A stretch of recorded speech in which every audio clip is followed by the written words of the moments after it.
അപ്പോൾ ഗൈസ്, ഒരുപാട് നാളുകൾക്ക് ശേഷമാണ് ഒരു വീഡിയോ ആയിട്ടത്. സാധാരണ ഞാൻ റീൽസ് ഇടാറുണ്ട്, പക്ഷേ എനിക്ക് കുറേ നാൾ കൊണ്ട് ഒരു ചിന്ത എന്നെ അലട്ടാറുണ്ട്. അപ്പോൾ എന്നിട്ട് ഞാൻ വിചാരിച്ച അപ്പോൾ ഒരു കാര്യം ചെയ്യാം, അത് ഈ വീഡിയോസ് ഇടണമെന്ന് എൻ്റെ ആ ചിന്ത ഒന്ന് ഷെയർ ചെയ്യണമെന്നൊക്കെ എനിക്കൊരു ആഗ്രഹമുണ്ടായി. അതുകൊണ്ട് ഞാൻ ഈ പറയുന്നത് എല്ലാവരും ഒന്ന് ശ്രദ്ധിച്ചിരിക്കുക. അതുപോലെ തന്നെ നിങ്ങൾക്ക് എല്ലാവർക്കും ഓരോരുത്തർക്കും ഓരോ ഐഡിയാസ് ഉണ്ട്, ചിന്താഗതിയുണ്ട്. അപ്പോൾ എൻ്റെ ഈ ചിന്ത കറക്റ്റാണെന്ന് തോന്നുന്നവർക്ക് മാത്രം സപ്പോർട്ട് ചെയ്യുക, കമൻസ് ഇടുക. ഇത് ഞാൻ പറയുന്നത് തെറ്റാണെന്ന് ചിലർക്ക് തോന്നാറുണ്ട്, അവർക്കും അവരുടെ അഭിപ്രായങ്ങൾ ഷെയർ ചെയ്യാം. ഓക്കെ, കമൻസിലൂടെ. അപ്പോൾ ഞാനിവിടെ പറയുന്നത് വെച്ചാൽ, നമ്മൾ കുട്ടിക്കാലത്ത് മുതലേ നമ്മളിങ്ങനെ ചിന്തിക്കാറുണ്ട്, സ്വർഗം ഉണ്ടെന്നും നരകവും ഉണ്ടെന്നും ഒക്കെ നമ്മൾ ചിന്തിക്കാറുണ്ട്. അതൊരു പക്ഷേ നമ്മൾ കുട്ടിക്കാലത്ത് നമ്മൾ ജനിച്ച സാഹചര്യവും നമ്മുടെ ആ ഒരു അന്തരീക്ഷവും അറ്റ്മോസ്ഫിയറൊക്കെ വെച്ച് നോക്കുമ്പോൾ നമ്മുടെ ബാക്ക്ഗ്രൗണ്ട്, നമ്മുടെ ഫാമിലി ബാക്ക്ഗ്രൗണ്ട്, അപ്പോൾ ആരൊക്കെയോ നമ്മളെ പഠിപ്പിച്ച് കുത്തിവെച്ച ഒരു ചിന്താഗതിയാണ് സ്വർഗമുണ്ട് നരകമുണ്ട്. അപ്പോൾ ഇപ്പോൾ നമ്മുടെ ഒരു 10-40 വയസ്സാകുമ്പോൾ നമുക്കൊരു ഈ ഒരു ഏജൊക്കെ ആയി കഴിയുമ്പോൾ, നമ്മളൊരു പക്വതയിലൊക്കെ എത്തുമ്പോൾ നമ്മൾ ആത്മാർത്ഥമായി നമ്മൾ ചിന്തിക്കും, അങ്ങനെ ഒരു സംഭവം ഉണ്ടോ. പ്രത്യേകിച്ച് നമ്മുടെ ഈ ഒരു കാലഘട്ടത്തിൽ ജനങ്ങളുടെ വളർച്ച, ഒപ്പം നമ്മുടെ ടെക്നോളജിയൊക്കെ വളർന്ന് സയൻസൊക്കെ പുരോഗമിച്ച് വരുന്ന കാലഘട്ടത്തിൽ ഓട്ടോമാറ്റിക്കായിട്ട് നമ്മളങ്ങനെ ചിന്തിക്കും. നമ്മുടെ വിശ്വാസത്തെ പോലും നമ്മൾ ചോദ്യം ചെയ്യും, സ്വർഗമുണ്ടോ നരകമുണ്ടോ. അപ്പോൾ ഞാൻ എൻ്റെ ഒരു അഭിപ്രായം ഇവിടെ പറയുകയാണ്, എൻ്റെ ഒരു ചിന്താഗതിയാണ്. ഈ സ്വർഗവും നരകവും എന്ന് വെച്ചാൽ ഈ ഭൂമിയിൽ തന്നെയാണ്, അല്ലാതെ വേറൊരു സ്ഥലത്ത് സ്വർഗവും നരകവും ഉണ്ടാക്കി വെച്ചിട്ടില്ല. ഈ ഭൂമിയിൽ തന്നെ നമ്മൾ ഈ അച്ഛന്മാരും പള്ളിയിലെ അച്ഛന്മാരൊക്കെ പ്രസംഗിക്കുന്ന പോലെ, നമ്മൾ പാപം ചെയ്യുമ്പോൾ നമ്മളെ ഒരു തിളച്ച എണ്ണയിൽ കൊണ്ടിടുന്നു എന്നൊക്കെ പറഞ്ഞുകൊണ്ട് നമ്മളെ പേടിപ്പിക്കാറുണ്ട്, അല്ലേ?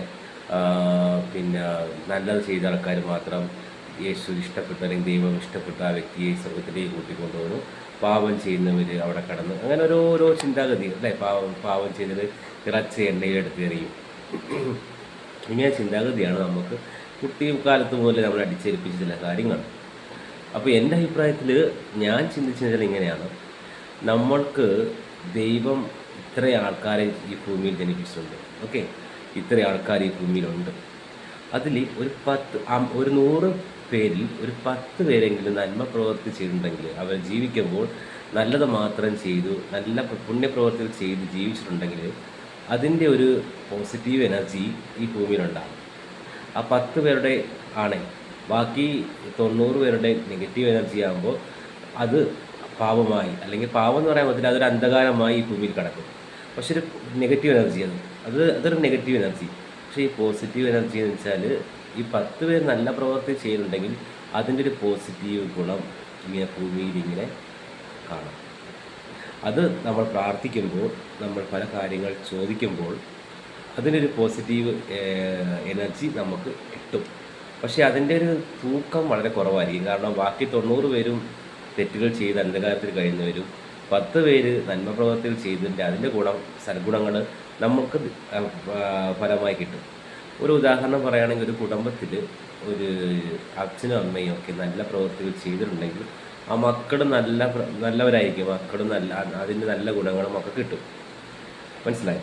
അപ്പോൾ ഈ അച്ഛനും അമ്മയും എന്തെങ്കിലും നല്ല പ്രവൃത്തികൾ ചെയ്തിട്ടില്ലെങ്കിൽ മകൾക്ക് അതിൻ്റെ ഫലം അനുഭവിക്കും, അല്ലെങ്കിൽ വരും തലമുറയിൽ അതിൻ്റെ കർമ്മ എന്ന് പറയത്തില്ലേ, അതുണ്ടാകും. അപ്പോൾ ഈ സ്വർഗവും നരകമൊക്കെ എന്ന് വെച്ചാൽ അങ്ങനെയല്ല ഉദ്ദേശിക്കുന്നത്. നമ്മൾ ചെയ്യുന്ന പ്രവൃത്തിയുടെ ഫലം, അതിൻ്റെ പോസിറ്റീവ് എനർജി ഈ ലോകത്തുണ്ടാകും, അതിൻ്റെ നെഗറ്റീവ് എനർജി ലോകത്തുണ്ടാകും. അത്രയേ ഉള്ളൂ.